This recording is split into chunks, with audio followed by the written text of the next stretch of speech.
again. It's a And when.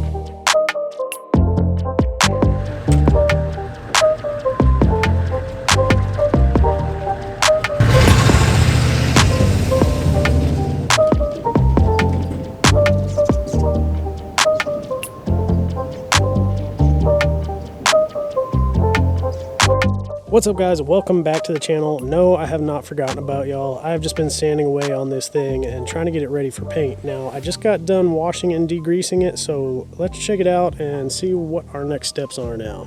So on this body, the tan paint and most of the spots here was actually good. That was actually primed underneath pretty well, so I ended up leaving a lot of that. Now, all of it has been hit with 80 grit, but as you can see in certain areas, I did go through to the green paint underneath or even the metal in certain areas. And as I had mentioned before, the paint on the bed of this truck had actually been banged up pretty good. So I ended up actually spending a lot of time taking this down to metal or the paint that's underneath. Basically, I wanted all the paint, if there is going to be any paint, to be good paint that's stuck to it. Now, also in doing so, I did notice, well, looks like somebody has been trying to do some repairs on this before. Other dents and stuff I'm not too worried about. It's the bed of a truck. I mean, this is going to be pretty wavy when it's done, but it'll look fine and everything, and it'll work for what I need. I mean, I'm not just going to make this into a show truck anyways. I plan on using this thing, so the bed of it being all ripply, I don't really care. We're going to use it anyway. I did end up taking some pretty big sections down to metal as well. In those areas, the tan paint actually wasn't sticking very well, and I think they actually did sand a little bit underneath because there wasn't green under all of this either. So I did try to use the paint stripper on this. In certain areas it worked okay, in certain areas it didn't, especially this black paint that's underneath it. It's like a paint or primer that they put on it. That really did not want to come off, but we ended up just doing what I could with the stripper and then just sanding down a lot of the rest of it. I tried to take off as much as I could. Now you can see the vents on this side are still in, the vents on that side are out. I could not get these vents out of here, so I just ended up leaving them. I will tape them off, paint around them, they'll be fine. I also went ahead and took a screwdriver and hammer and knocked out a lot of this seam sealer stuff that they ended up having in here. I do have seam sealer that I'm going to replace it with. That's a better seam sealer than this. This stuff kind of turned really hard and brittle, so I went ahead and knocked all that out. But man, it has seemed like forever since I started sanding this thing, but I do have it to a point where I am happy with it. All the paint that's still on here is actually stuck, and I can paint over the top of it. So what I'm going to do now is go ahead and get the seam sealer, and in places that's already dried from me washing this and everything, I'm going to go ahead and hit that with seam sealer, spread it out. Once I get done with the seam sealer, I'll go ahead and hit a lot of these spots where there's bare metal and everything with a primer. So also I ended up getting some 7.5 inch bolts. That's this kind of gold colored one. They're both grade 8, just different colored. Now the 7-inch bolts I do have in a few locations underneath for the body mounts, but 7.5 I ended up needing for the mid body bolts. The mid body bolts here are actually a little bit longer, and I didn't notice it on the previous body bolts until it was a little too late. I tried to put the 7-inch in there and it just was just a little too short. Yeah, there's a joke there, but we're gonna ignore that. Gloves are a little small, but should give me a good feel for running a bead. I guess as you can see, I am not very good at this, but we still need to do it, and paint will cover up a lot of that. But I'm gonna clean up some of this also with a little bit of paint thinner stuff, just to clean up my lines a little bit. All right, so it is actually the next week. Now after work, I came out and finished up all the seam sealing, everywhere I really wanted to get it done. Now some of the places isn't really necessary, but I wanted to keep, dirt and stuff from getting into places. So basically between there, that's an area where it really doesn't have to be done at all, but I did notice that it collected a lot of dirt between there. So I went ahead and just sealed it up after cleaning that really good. As you can see, I still need to wipe this all down before I spray the inside. And so after wiping everything down, we will go ahead and tape stuff off and actually go ahead and hit some of these areas with some primer. So we're not going to be spraying this outside. Inside the shop here, I've gone ahead and put down some plastic over everything I could. I went ahead and got some painter's plastic, and this is 12 foot by 400 foot roll. I ended up just rolling it out to the length I needed, cutting it, did a seam in the middle. So this covers both our sides. to keep overspray from getting on everything in the shop. And these are all of our materials for today. Now, tomorrow will be a very similar setup, but we will be spraying different lizard skin stuff. This is our lizard skin gun here. It is a suction feed. I have a regulator and a water separator here. Those do not come with the gun. I had those prior. It also kind of comes with an angle sprayer, so you can actually put this on the end in case you need to spray up under something that's really hard to get to. They also provide a mill gauge here. Now, basically after you spray your first coat, you're going to want to stick this in there, pull it up, and make sure that you're hitting the mark for it. And then you'll end up spraying a second coat again over the top. Same thickness over the top of that. Now, the lizard skin stuff I definitely want in the tubs and everything because they are very loud. They carry a lot of sound in them. Up top here, it doesn't carry as much, but I do want to spray that with some as well, especially in the cab portion. Alright, so we went ahead and took the plastic and tape and covered up everything that we don't want any of that lizard skin to get onto. Everything left here, I am just fine with getting lizard skin on. I don't know if I'm really going to spray any on these sides here or not. It'd be nice if I have extra to go ahead and do that, but I'm going to focus on the primary areas first. And then if I have extra, I'll go for this back area more. Now that I got everything actually taped off, it is actually too late in the day to go ahead and start spraying this. So I'm going to wait till tomorrow, but in the meantime, I'm going to take some of this clear plastic here, unravel that, and we'll just kind of drape it over the top. That way nothing settles down on this. Now I still need to hit this with a tack cloth before we spray everything else too. But I'll do that tomorrow right before we spray. Alright, it's the morning of the next day now, and as you can see we got it covered up with our clear plastic here. So I actually may leave this on when I spray and just kind of use it as an extra protection. I don't know if you can see, but there's stuff that's already fallen from the ceiling just because, like I knew, it is super windy today, so it's blowing things around. And whenever I paint, I'll just basically undo that little piece of tape and I'll slip underneath here and spray it. That should also help keep down some of our overspray.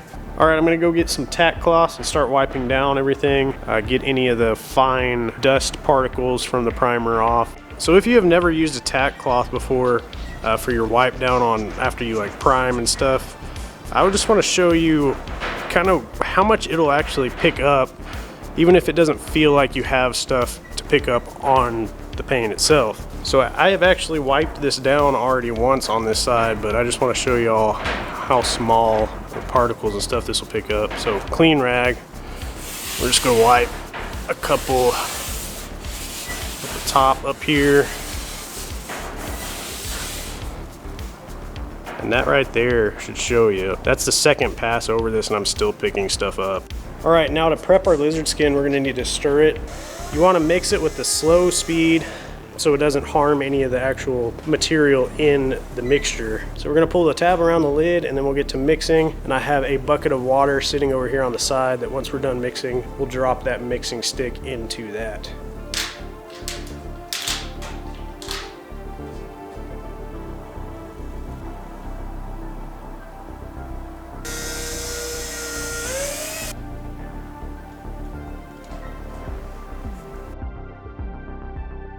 So you're gonna wanna put the lid back on until you get the gun prepped and you're ready to pour this into the can. Just to keep material out and it from drying out any, it is water-based. You're gonna wanna spray around 55 PSI at the trigger and then at the top. I've tightened this by hand, basically as tight as you can get it by hand, and then just mark it off. And what you're gonna wanna do is rotate it around twice back to the same marking and then lock that down. That should be about where you wanna spray this. All right, I poured that into the can. Now mask on, and we're gonna do a test batch on this piece of cardboard.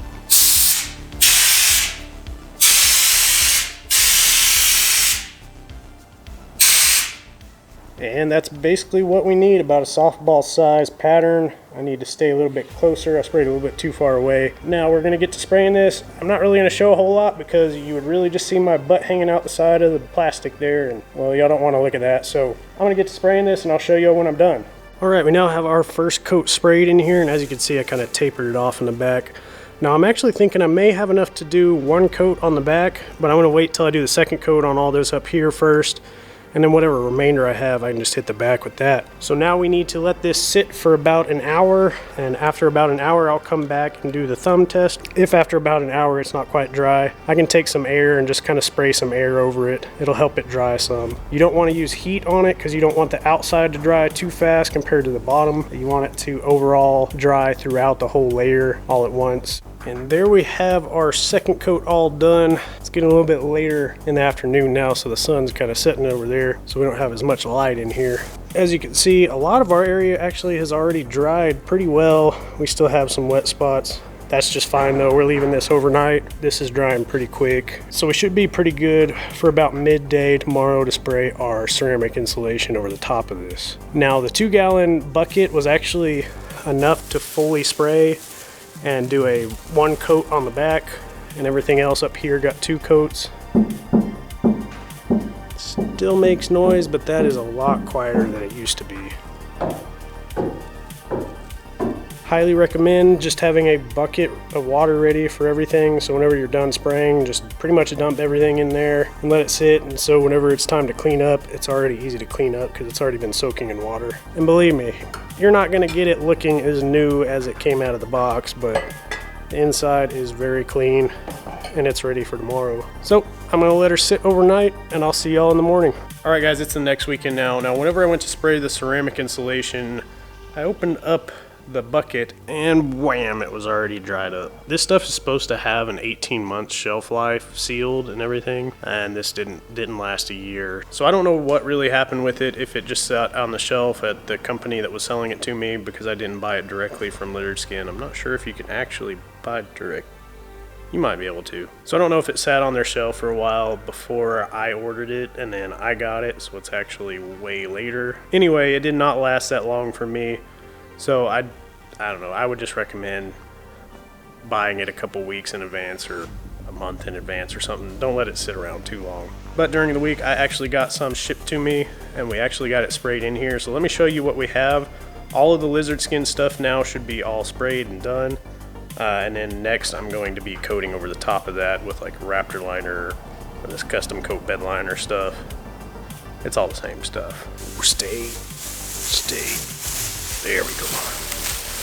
So inside my little plastic tent thing here, this is both, focus. This is both products sprayed on now. Now mine ended up actually having more of a texture than I've seen on some people's. I don't know if it's because I sprayed it from a little further back or sprayed it at a higher PSI or what. I set my PSI for my stuff the same as they say, but whenever I started spraying the ceramic insulation stuff, I actually did kind of focus more on areas that are going to have a lot of heat transfer, so floor pans along the sides here on top. I did spray the boxes here and stuff, but I didn't really worry about spraying the back kind of bed section of this. I kind of stopped inside. I just ended up spraying this yesterday, and they want a 36 to kind of 48 hour cure time on this before you can spray over the top of it with a top coat. Basically, they just want to make sure everything's fully dried. So my plan's actually going to be to just go ahead and let this set up for a full day. It's set up for part of yesterday, full day today, and then we'll do part of tomorrow. And then hopefully the weather is good enough to go ahead and spray over the top of it with the bed liner. Now, because I don't want to really waste a day today, I think I'm going to actually set up outside to go ahead and spray our A-frame, our windshield frame here, and a couple of the dash pieces in order to just go ahead and get these done, and basically waiting for us to get the outside of the body done, and then we'll just go ahead and hook everything back up.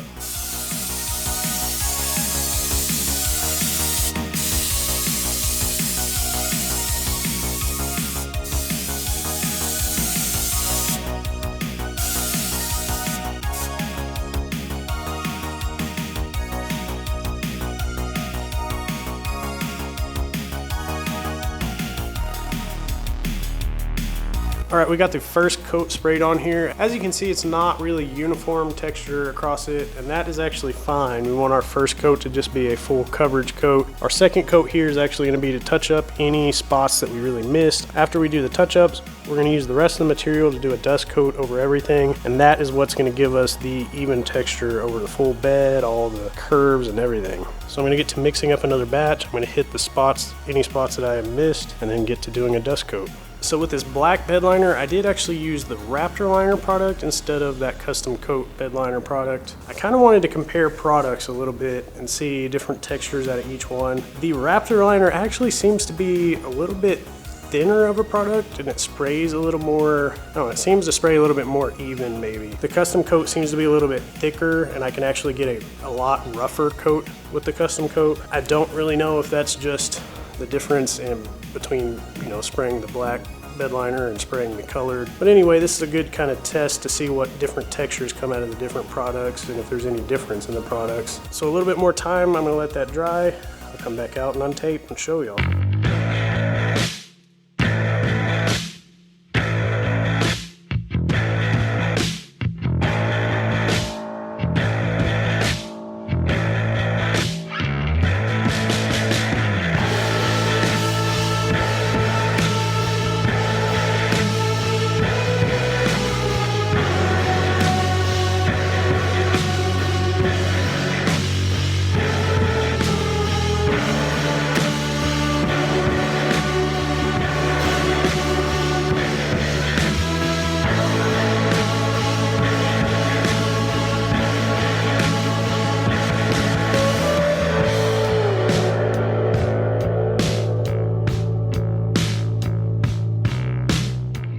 Hopefully y'all still like the episode. I know this has been a long time coming, but we're almost to the full reassembling part of this build. Don't forget to like, subscribe, and share, and I'll see y'all next time.